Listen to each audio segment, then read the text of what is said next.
സിന്ദൂരാരുണവിഗ്രഹാം ത്രിനയനാം മാണിക്യമൗലിസ്ഫുരത്താരാനായകശേഖരാം സ്മിതമുഖീമാപീനവക്ഷോരുഹാം പാണിഭ്യാമണിപൂർണരത്നചഷകം രക്തോത്പലം ബിഭ്രതീം സൗമ്യാം രത്നകടസ്ഥരക്തചരണാം ധ്യായേത് പരാമംബികാം ധ്യായേത് പത്മാസനസ്ഥാം വികസിതവദനാം പത്മപത്രായതാക്ഷീം ഹേമാഭാം പീതവസ്ത്രാം കരകലിതലസദ്ഹേമപത്മാം വരാംഗീം സർവാലങ്കാരയുക്താം സതതമഭയതാം ഭക്തനമ്രാം ഭവാനീം ശ്രീവിദ്യാം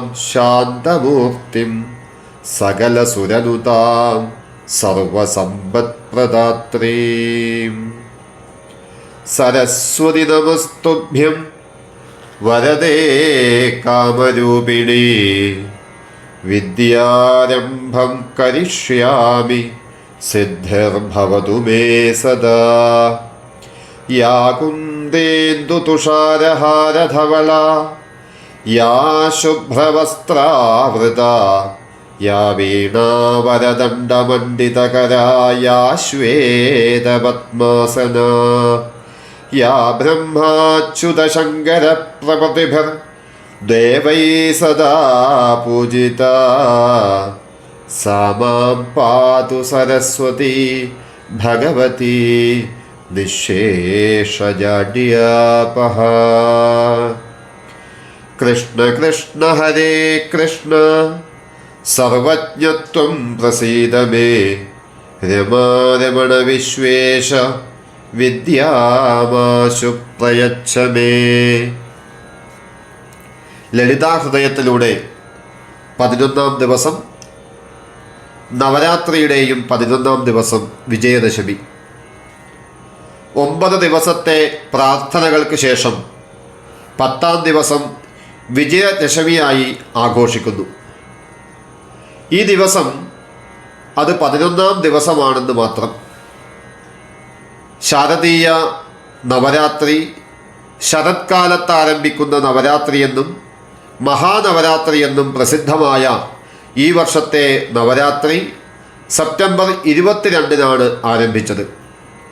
ഇത് വടക്കേ ഇന്ത്യയിലും തെക്കേ ഇന്ത്യയിലും വളരെ ആവേശത്തോടെ ആഘോഷിക്കപ്പെടുന്നു. നന്മയും തിന്മയും തമ്മിലുള്ള പോരാട്ടത്തിൻ്റെ 9 രാത്രികളെ ഈ ഉത്സവം പ്രതീകപ്പെടുത്തുന്നു. 10-ാം ദിവസം നന്മയുടെ വിജയത്തിൽ കലാശിക്കുന്നു. ഈ കാലയളവിൽ ശക്തി, ഊർജം, ജ്ഞാനം എന്നിവയുടെ ദേവതയായി ദുർഗാമാതാവിനെ ആരാധിക്കുന്നു. ലളിതാഹൃദയത്തിലൂടെ തുടരാം. ശ്രീചക്രരാജനിലയ, ശ്രീചക്രം നിലയമായുള്ളവൾ. ശ്രീചക്രം ചക്രങ്ങളിൽ ഏറ്റവും ശ്രേഷ്ഠമാകയാൽ രാജശബ്ദം കൊണ്ട് വിശേഷിപ്പിച്ചിരിക്കുന്നു. ശ്രീചക്രത്തിൻ്റെ രാജം, കേന്ദ്രമായ ബിന്ദു, നിലയമായുള്ളവൾ എന്നും വ്യാഖ്യാനിക്കാം. 2 വ്യാഖ്യാനങ്ങളും തമ്മിൽ തത്വത്തിൽ വ്യത്യാസമില്ല. ശ്രീചക്രം ശിവയോർ വപു എന്ന് ആപ്തവാക്യം. ദേവിയുടെയും ശിവന്റെയും ശരീരം തന്നെയാണ് ശ്രീചക്രം. ശരീരത്തിൽ ജീവൻ എന്ന പോലെ ശ്രീചക്രത്തിൽ ത്രിപുരമായ മഹാദേവി കുടികൊള്ളുന്നു. ശ്രീചക്രത്തെ പ്രത്യക്ഷമായും പരോക്ഷമായും സംബന്ധിക്കുന്ന പല നാമങ്ങളും ലളിത സഹസ്രനാമത്തിൽ നമുക്ക് കാണാൻ സാധിക്കും. ശ്രീ ശിവ, ശിവശബ്ദത്തിന് ശുഭം, മംഗളം, ഭാഗ്യം, സന്തോഷം, മുക്തി എന്നിങ്ങനെ ബന്ധപ്പെട്ട നാനാർത്ഥങ്ങൾ. സ്ത്രീ ശബ്ദം മംഗളവാചിയായ വിശേഷണം. ശിവന്റെ രൂപത്തിൽ സ്ഥിതി ചെയ്യുന്നവൾ എന്ന അർത്ഥത്തിലും ശിവ, ശിവനിൽ നിന്നും ഭിന്നയല്ലാത്തവൾ എന്ന അർത്ഥത്തിലും ശിവപത്നി എന്ന് നമുക്ക് വ്യാഖ്യാനിക്കാം. ശിവശക്തി ഐക്യരൂപിണി, ശിവശക്തികളുടെ ഐക്യം രൂപമായവൾ. വിളക്കിൽ നിന്നും പ്രകാശവും പദത്തിൽ നിന്നും അർത്ഥവും ഭിന്നമല്ലാത്തതുപോലെ ശിവനിൽ നിന്ന് ശക്തിയും വേറെയല്ല. പ്രകാശമില്ലെങ്കിൽ ദീപമില്ല, അർത്ഥമില്ലെങ്കിൽ ശബ്ദത്തിന് പദത്വവുമില്ല. അതേപോലെ ശക്തിയില്ലെങ്കിൽ ശിവനുമില്ല, ശിവനില്ലെങ്കിൽ ശക്തിയുമില്ല എന്ന് സൗന്ദര്യലഹരിയിലെ ശ്ലോകത്തിൽ ശങ്കരാചാര്യർ വ്യക്തമാക്കിയിട്ടുണ്ട്. ശിവശക്തി സാമരസ്യത്തിൽ നിന്ന് ശക്തിയെയോ ശിവനെയോ വേർപെടുത്താൻ സാധ്യമല്ലാത്തതിനാൽ ശിവശക്തി ഐക്യരൂപിണി എന്ന് നാമം, ശ്രീചക്രരൂപിണി എന്നും വ്യാഖ്യാനം. ശിവാത്മകങ്ങളായ 4 ചക്രങ്ങളും ശക്തിയാത്മകങ്ങളായ 5 ചക്രങ്ങളും ചേർന്നാണ് ശ്രീചക്രത്തിൻ്റെ ഘടന. ശിവശക്തി രൂപമായ ശ്രീചക്രം രൂപമായവൾ എന്നും നമുക്ക് അർത്ഥം പറയാം. ലളിതാംബിക, ലളിതാ സഹസ്രനാമത്തിലെ അവസാനത്തെ നാമമാണ് ലളിതാംബിക. ലളിതമായും അംബികയായും ഉള്ളവൾ. ലോകാൻ അതീത്യ ലലതേ ലളിത തേന ചോച്യതേ എന്ന് പത്മപുരാണ വാക്യം കൊണ്ട് ലോകങ്ങളെ അതിക്രമിച്ച് വർത്തിക്കുന്നവൾ എന്ന് ലളിതാ ശബ്ദത്തിന് അർത്ഥം. അംബിക എന്ന പദം കൊണ്ട് അമ്മ എന്ന് സൂചിപ്പിക്കുന്നു. ലോകങ്ങളെ അതിക്രമിച്ചു വർത്തിക്കുന്ന പരാശക്തിയും സർവജഗത്തിനും അമ്മയുമായവൾ എന്ന് ഈ നാമത്തിന് അർത്ഥം.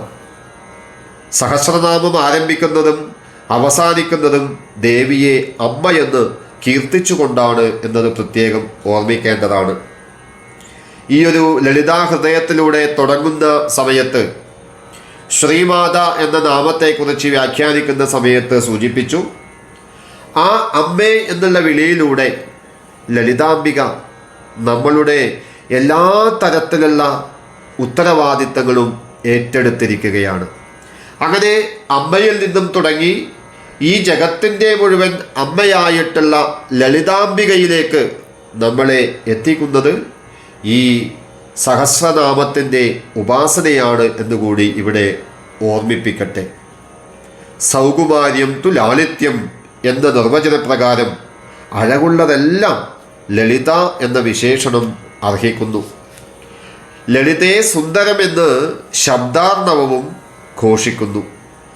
സർവാംഗ സുന്ദരിയെന്നും ത്രിപുര സുന്ദരിയെന്നും ദേവിയെ വിശേഷിപ്പിക്കാം. ദേവിയുമായി ബന്ധമുള്ള എല്ലാം സുന്ദരമാകയാൽ സുന്ദരിയായ അംബിക എന്നും വ്യാഖ്യാനം.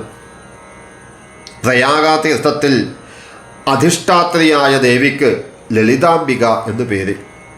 പ്രയാഗേ ലളിതാദേവി എന്ന് പത്മപുരാണത്തിൽ പറയുന്നുണ്ട്. ഇങ്ങനെ ദേവിയുടെ സഹസ്രനാമങ്ങളിൽ ചിലത് മാത്രം എടുത്ത് കഴിഞ്ഞ 11 ദിവസങ്ങളിലായി നമ്മൾ ലളിതാ ഹൃദയത്തിലൂടെ ഒരു ഓട്ടപ്രദക്ഷിണം നടത്തി. ഈ രഹസ്യനാമസഹസ്രത്തിലെ ഒരു നാമമെങ്കിലും പഠിക്കുന്നവൻ്റെ പാപങ്ങൾ എത്ര വലുതായാലും അവ നശിക്കുമെന്നതിൽ സംശയമില്ല. നിത്യകർമ്മങ്ങൾ അനുഷ്ഠിക്കാത്തത് കൊണ്ടോ നിഷിദ്ധ കാര്യങ്ങൾ ചെയ്തതുകൊണ്ടോ ഉണ്ടാകുന്ന പാപമെല്ലാം ഇതിൽ ഒരു നാമം ഉച്ചരിക്കുന്നത് കൊണ്ട് പൂർണ്ണമായി നശിക്കും. എല്ലാ ദിവസവും ഇത് പാരായണം ചെയ്യാൻ സാധിക്കാത്തവർ വിശേഷ ദിവസങ്ങളിലെങ്കിലും പാരായണം ചെയ്യണമെന്ന് ആചാര്യന്മാർ ഓർമ്മിപ്പിക്കുന്നു. നിഷ്കാമനായി ഈ ഉത്തമമായ സഹസ്രനാമം കീർത്തിക്കുന്നവന് എല്ലാ ബന്ധനങ്ങളിൽ നിന്നും മോചനം നൽകുന്ന ബ്രഹ്മജ്ഞാനം ലഭിക്കും. ഈ സഹസ്രനാമ കീർത്തനം കൊണ്ട് ധനാർത്ഥിക്ക് ധനവും, യശസ് ആഗ്രഹിക്കുന്നവന് യശസ്സും, വിദ്യാർത്ഥിക്ക് വിദ്യയും ലഭിക്കും. ഈ നാമജപത്തിന് തുല്യം ഭോഗമോക്ഷപ്രദമായ സ്തോത്രം മറ്റൊന്നില്ല. ഭോഗവും മോക്ഷവും ആഗ്രഹിക്കുന്നവർ ഈ സ്തോത്രം ജപിക്കേണ്ടതാണ്. 4 ആശ്രമങ്ങളിൽ കഴിയുന്നവരും അവരവരുടെ ധർമാചരണത്തിലുണ്ടായ വൈകല്യങ്ങളുടെ പരിപൂർത്തിക്കായി ഈ സ്തോത്രം സദാ കീർത്തിക്കേണ്ടതാണ്. ഹയഗ്രീവൻ കുംഭസംഭവനായ അഗസ്ത്യ മഹർഷിയോട് ലളിതാ സഹസ്രനാമം ഉപദേശിച്ചതിന് ശേഷം പറഞ്ഞു, രഹസ്യമായ ഈ സ്തോത്രം ഞാൻ നിനക്ക് ചൊല്ലിത്തന്നു. ശ്രീവിദ്യാമന്ത്രം അറിവില്ലാത്തവർക്കും ഭക്തിയില്ലാത്തവർക്കും ഇതൊരിക്കലും ഉപദേശിക്കരുത്. ഈ ഉത്തമമായ സ്തോത്രം പശുതുല്യരായ ജനങ്ങൾക്ക് പറഞ്ഞു കൊടുക്കരുത്. ലളിതാദേവിയുടെ പ്രേരണ കൊണ്ടാണ് ഈ സ്തോത്രം ഞാൻ അങ്ങേക്ക് ഉപദേശിച്ചത്. അല്ലയോ മഹർഷേ, ഈ സ്തോത്രം നിരന്തരമായി ഭക്തിയോടെ കീർത്തിച്ചാൽ മഹാദേവി സന്തുഷ്ടയായി അങ്ങയുടെ ആഗ്രഹങ്ങൾ ദാനം ചെയ്യും. എന്തായാലും ഇത്രയും രഹസ്യമായ ഈ ലളിതാ സഹസ്രനാമത്തെക്കുറിച്ച് ഈ നവരാത്രി കാലത്ത് നിങ്ങളെ ഒന്ന് പരിചയപ്പെടുത്താൻ ശ്രീ ലളിതാംബികാദേവി ഈയുള്ളവനെ നിയോഗിച്ചതാവാം. 1000 നാമങ്ങളെ എടുത്ത് വ്യാഖ്യാനിക്കാനുള്ള അറിവില്ലാത്തതിനാലും സമയക്കുറവ് മൂലവും ചില നാമങ്ങൾ മാത്രമെടുത്ത് പരിചയപ്പെടുത്താൻ ശ്രമിച്ചു എന്ന് മാത്രം. ലളിതാ സഹസ്രനാമം ചൊല്ലുമ്പോൾ ഓരോ നാമത്തിൻ്റെയും അർത്ഥമറിഞ്ഞു ചൊല്ലുമ്പോൾ അത് പൂർണ്ണതയിലെത്തും. അതിന് ജഗദംബിക എല്ലാവരെയും അനുഗ്രഹിക്കട്ടെ എന്ന പ്രാർത്ഥനയോടെ തത്കാലം ലളിതാ ഹൃദയത്തിലൂടെ നമുക്കിവിടെ ദേവിയുടെ പാതാരവിന്ദങ്ങളിൽ സമർപ്പിക്കാം. ഇനി മറ്റൊരു വിഷയവുമായി ഉടനെ നിങ്ങളുടെ മുമ്പിലെത്താൻ ജഗദംബിക അനുഗ്രഹിക്കട്ടെ.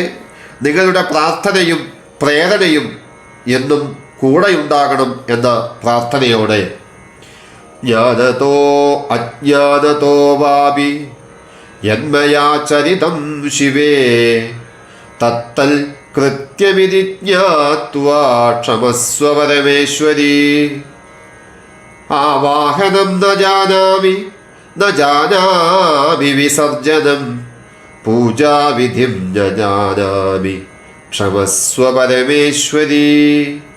ജ്ഞാനതോ അജ്ഞാനതോ വാപി യന്മയാ ചരിതം ശിവേ തത്തൽ കൃത്യമിതി ജ്ഞാത്വാ ക്ഷമസ്വ പരമേശ്വരി. ആവാഹനം ന ജാനാമി വിസർജനം പൂജാവിധിം ന ജാനാമി ക്ഷമസ്വ പരമേശ്വരി. എല്ലാവർക്കും നമസ്കാരം.